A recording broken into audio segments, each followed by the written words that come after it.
Je crois qu'on est réellement sur une nouvelle tendance, à la fois une nouvelle tendance avec nos partenaires extérieurs, parce que clairement la création du CEJ après la pandémie, nos relations avec les missions locales et Pôle emploi recommence à prendre une normalité qui fait que le flux d'entrée de jeunes s'est largement développé en 2022 pour retrouver des niveaux qu'on avait en 2019. Et maintenant on va tout doucement passer au-dessus. Donc oui, il y a une nouvelle dynamique avec nos partenaires et puis il y a une nouvelle dynamique interne puisqu'on a une nouvelle stratégie avec un certain nombre de qu'on est en train de dérouler.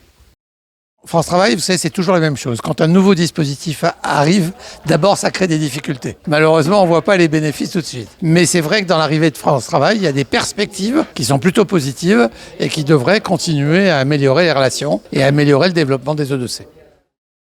On a connu effectivement une très forte évolution dans les années, enfin depuis la création jusqu'à aujourd'hui. Aujourd'hui, c'est quelque chose de nouveau. D'une part, il y a de nouvelles écoles qui se développent, mais pas à un nombre très important. Et d'autre part, il y a de nouveaux publics qui se développent. Et dans l'évolution de France Travail, dans l'évolution des expérimentations et de notre nouvelle stratégie, on va commencer à toucher des publics éloignés de l'emploi, mais pas obligatoirement jeunes. Et donc effectivement, on attend une espèce de nouveau développement du réseau vers l'ensemble des jeunes décrocheurs, l'ensemble des jeunes qui ont un niveau bac qu'auparavant on ne recevait pas, et l'ensemble des bénéficiaires du RSA qu'auparavant on ne recevait pas. Donc oui, il y a un élargissement des publics qui prévoit comme une nouvelle phase de vie des écoles de la deuxième chance dans les années à venir.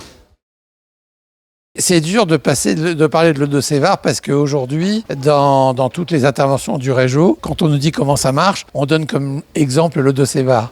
Donc aujourd'hui, c'est une nouvelle pépite. On en a comme ça régulièrement, une école nouvelle qui se crée, qui devient une pépite pendant quelques années. Ce que je souhaiterais, c'est qu'elle reste pépite pendant très longtemps. Mais vraiment, il y a ici une dynamique. Je disais ce matin à Alain Hortali que je trouvais que l'équipe ici avait encore un esprit start-up.